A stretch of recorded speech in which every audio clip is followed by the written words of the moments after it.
Hello viewers, আমার হাতে একটা বাচ্চা দেখছেন এবং হচ্ছে একটা বনি পেলভিস আমরা বলে থাকি। এই পেলভিসের ভিতরেই কিন্তু আমাদের হচ্ছে বাচ্চাটা থাকে। তো প্রায়ই আমার পেশেন্ট এসে বলে যে ম্যাডাম হচ্ছে আমার বাচ্চা হচ্ছে নড়াচড়া একটু কম পাচ্ছে, বাচ্চা নড়াচড়া হচ্ছে কি কয়বার হলে আমি বুঝতে পারবো যে একটা হেলদি বাচ্চা। ফিটাল মুভমেন্ট, আমরা সাধারণত হচ্ছে রুগীরা ভাবে যে বাচ্চা বেঁচে আছে না মরে গেছে সেটা ফিটাল মুভমেন্ট দেখেই বুঝতে পারে। আসলে মুভমেন্টটা কিন্তু বাচ্চার গ্রোথের জন্য খুব ইম্পর্টেন্ট। বাচ্চার বোনসের, মাসেলের, জয়েন্টের সব কিছুর হচ্ছে গ্রোথের জন্য কিন্তু বাচ্চার মুভমেন্ট জরুরি। মানে হচ্ছে বাচ্চা যত সুন্দরভাবে মুভ করবে বাচ্চার গ্রোথ কিন্তু ভালো হবে।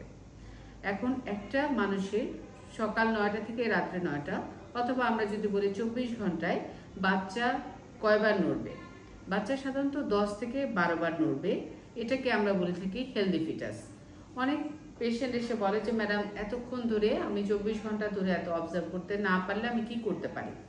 আমরা বলে থাকি সকাল, দুপুর, রাত 3 বেলা আপনি খাওয়ার পরে 1 ঘন্টা একটু অবজার্ভ করবেন। 1 ঘন্টা অবজার্ভ করে দেখবেন যে প্রতি ঘন্টায় আপনার 3 থেকে 4 বার বাচ্চা নড়ছে কিনা। তাহলে আপনি বুঝবেন যে এটা হেলদি ফিটাস।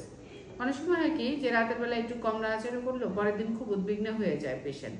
আমরা বলে থাকি যখন আপনার বাচ্চা নাড়াচাড়া একটু কম পাবেন তখন আপনি একটু বাম কাত হয়ে রেস্ট নেবেন।